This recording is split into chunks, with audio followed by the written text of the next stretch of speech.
I had a really enjoyable game playing against Hodor here.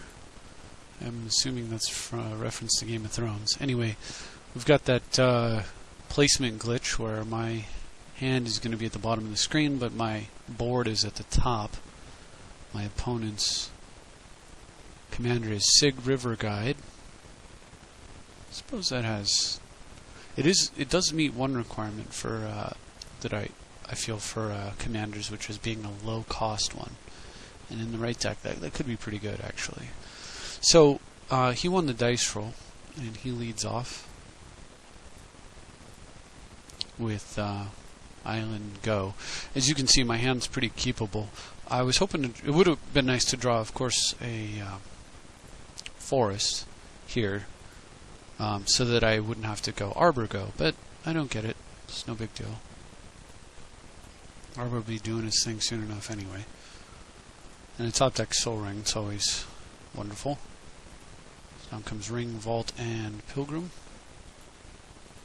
Got a pretty good lead on my opponent at this point, as far as mana goes. So he doesn't do anything. Now I'm figuring he's playing Merfolk, and he's got 3 mana. So there are a couple of reasons why he might not have done anything. He might be just holding white and blue, retaining these in defense of his Sig Riverguide. But with such a cheap commander, you know, it's perfectly fine for the commander to die and then just recast him. Ultimately, he could have developed, and having not done so, I'm assuming he's holding Counterspell. So, but because he's weak on white and his commander requires white to really get going, I take down the white. And that right there was also a way for me to test and find out which of the 2 scenarios it was. If he was holding up a counterspell, he would have not tapped any mana there. If he was trying to protect his guy, he would have tapped white and blue and give his guy like pro-red in response, since I have a red land in play. He didn't do that, so I read counterspell. So now I've got to play around that. So what I do is I make this play. It leaves me with exactly a blue and 1 for remand, without using my vault. If he counters here, I'm going to remand the Aura Shards back to my hand. It's not important that it gets into play, but that'll let me draw a card off my own remand, and still he won't counter the Aura Shards. I'll just have to recast it, but he doesn't, so maybe he doesn't care. Maybe he doesn't have anything for Aura Shards to kill, which is unfortunate because that was my bait spell. So it's me again. So I figured, alright, well, since I'm having trouble getting him to counter anything, I'm going to prep myself with a follow-up spell. So think about it. I mean, taking a look at it, and it's like, well, what do you get? Well, the best spell I could cast here is Wargate. So green, white, blue, and then a Wargate for 5. Go get Tezzeret. Use Tezzeret. Go get Shackles, or who knows? Wargate for 4. Jace. Start jacing. I don't know. There are possibilities here. The problem, of course, is that I'd be running Wargate right into the counter that I suspect he has. So if we take that out of the equation, what else is it?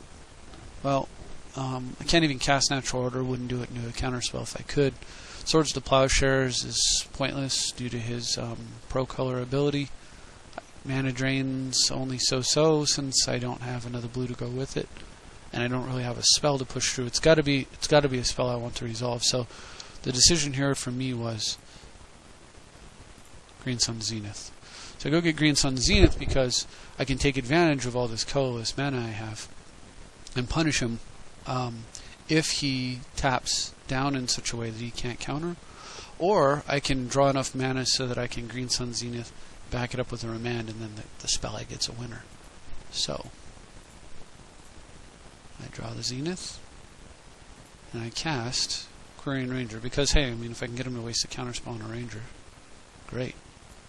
There's nothing to kill. Now, one of the awesome things about Dryad Arbor is this combo right here, Arbor, Ranger, Shards, because now I can pick up a land, forest, this being a forest, replay it, it's also a creature, and activate Aura Shards at will. And if it weren't for his Island Walk, I can even block any creature without trample or land walk, and pick up the forest and replay the forest over and over, preventing GTA activations, infinitely blocking, 9/9s like Terastodon, that kind of a deal. So I love this combo though. So sadly for me, he gets down into the plains, which means any thoughts I might have had to trying to kill Sig and then kill Sig again are pretty much out the window. End of turn, try to kill it, waste a card, and then untap and kill it. Not going to happen. So we'll close this down. So I draw Dynamo, which is fine. I have no other land play, so I'm just going to go ahead and use the Quirion.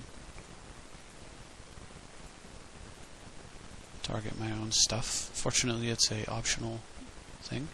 That works out nicely again. Thran Dynamo, I've got the 2 mana up for remand my Dynamo if he tries to do anything about it. He doesn't. So, keeping even on damage, and I figured this was fine because blue and 3 colorless lets me remand. I'm trying, not to tap the Mana Vault. What I'd like to do, potentially, is Green Sun Zenith for 8. 3, 6, 8 right there, and a green. And then there's a remand. And a green, rather. And then there's a remand. Green Sun Zenith for 8, and get Terastodon, and smoke most of his... kill, say, plains, possibly my island, if I have an extra land to go with. Or just wipe out all of his blue. But the problem is he's hitting more land drops, so if I go for that play now and I remand a counterspell back to his hand, and then he allows that to happen, but then counters my Green Sun Zenith, not only will I have blown my opportunity, so I just swing with 3 guys, and then replay. So if I make that play and it doesn't work out for me, I will have not only blown my best spell here, but I will have remanded a counterspell back into his hand, which means my next spell is countered. Puts me in a horrible spot. So what I decide is to do exactly what I just did. I'll hit him for 3, he hits me for 2. At first, since I'm behind on life, he's going to have the advantage here, but in short order, my damage is slowly surpassing him. So now it'll hopefully encourage him to play something. So anyway, I send my 3 guys here because I need to encourage him to play something. But the problem for me is that I just drew a Band Charm, and because Arbor's summoning sick after I do the little pickup trick, see green, white, blue, I can't actually cast the Band Charm.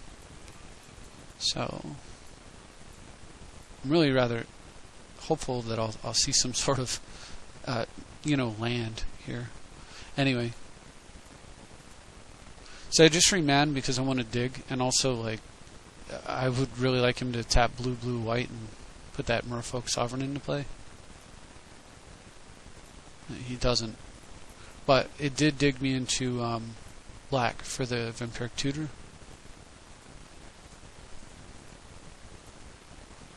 And there's an elf to go with it as well. Make this situation a little bit better. So just swing with the Ranger. Might as well get the hits in when it can. And pass, because I have the Bant Charm, and I can Bant Charm and Vampiric. So if I end the turn Vampiric and he tries to counter it, I can counter his counter. If he tries to counter that, then I just untap and Green Sun Zenith him.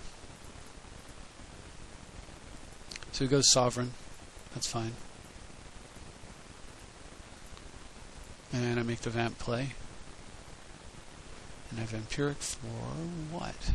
What do you do?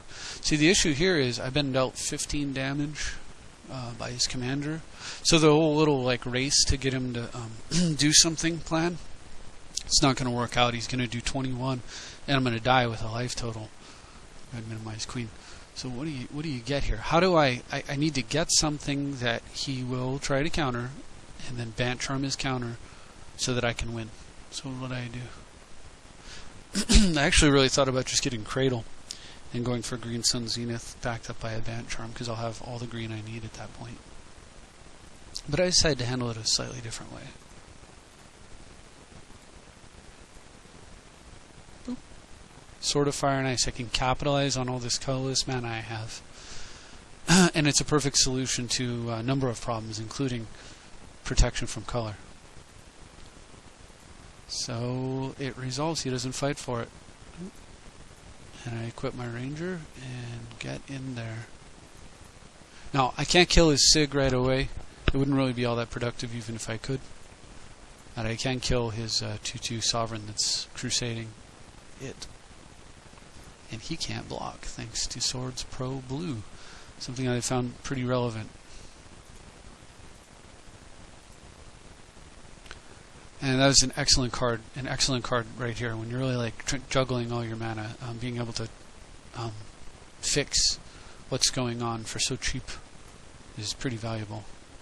So I play the elves to assist my situation here with mana, and do the trick from before, and get down with the top. Perhaps greedy on the elf since I can't Bant Charm now, but I felt like I was in a solid enough spot. So seeing these three cards is wonderful, because I mean, my situation gets so much better if I can just draw a Cradle. So what I do is I put Draga, Tree Speaker on the bottom, a bird under that, and the map on top. I want to map into Cradle, but on the off chance that he has a sweeper, I'm going to reorganize the order of those cards. What I will do is I'll acquire in to pick up Dryad Arbor so that he doesn't kill that. And then I'll order the cards slightly differently. So we'll see what happens. Because at that point... So, okay, I didn't leave a Bant Charm up. I can't counter this, but here's the key. We've been playing this whole game being patient, both of us. Patient, patient, patient, patient. He's holding up a counter. He's holding a counter up. I'm waiting for the opportunity. Finally, he gets impatient, and he main phase opportunities. And while the card is meant to be an opportunity for him, it's actually an opportunity for me, because now he's tapped out and he's doomed. So let's see how this plays out. Now the funny thing is, the game's gone so long, Terastodon now. I mean, it's okay. I mean, I could kill a few islands. He'd still have enough mana to play whatever he wants. I'd just be giving him blockers for no good reason. I mean, Deranged Hermit would be okay, but it doesn't stop the Sig. I suppose Sword of Fire and Ice is going to get there, but he has 7 cards now, so I have to assume he's going to be able to disenchant Sword of Fire and Ice. So what can I get that's green? It's going to win the game. Because I'm pretty sure that the game-winning play opportunity is right now. So first things first, gotta love having map in this deck. We go get Cradle. Certainly makes Deranged Hermit more attractive. But that is not the play. Not Deranged Hermit anyway. So here we go. X equals 3. Let's see if you figured it out. Boom. Edric. And we'll take a Talisman while we're at it. And draw 5. Boom, boom, boom, boom, boom. Fix my problems now. Because really, if I draw 5, you're dead meat. With the kind of mana I have in play, and look what I drew. Mind Twist. Thought I was going to have to, draw 5 and then play it out, but no chance. Look how amazing, though. I've got Rift and Twist, so if I wanted, I could deploy and say go and potentially just Rift up his whole board and twist him away, or like if he had permanence. But I'm not going to mess around with anything like that. So here it comes. Boop. Pick up the Arbor, untap my guy. I've already played a land for the turn, so it was the only way I could get exactly 8 mana. And X equals 7. And so what do we get? Did I read it right? Yes, I did. Counterspell. Another counterspell. Another counterspell. And Day of Judgment. So I had the read on this guy pretty good, I think. There's no way that he drew all 4 of those off his opportunity. He had to have been holding. Probably Spell Crumple the whole time. So this just goes to show you the value of playing, not just playing Magic, but playing your opponent. He top decks nothing and says good game. So I hope that you enjoyed that game. It was a good example of, I think, the difference between having a bunch of good cards in a deck and actually playing your deck versus playing your deck and playing your opponent's deck, which is where you want to be. Something I don't always manage to do, but it's always a goal of mine.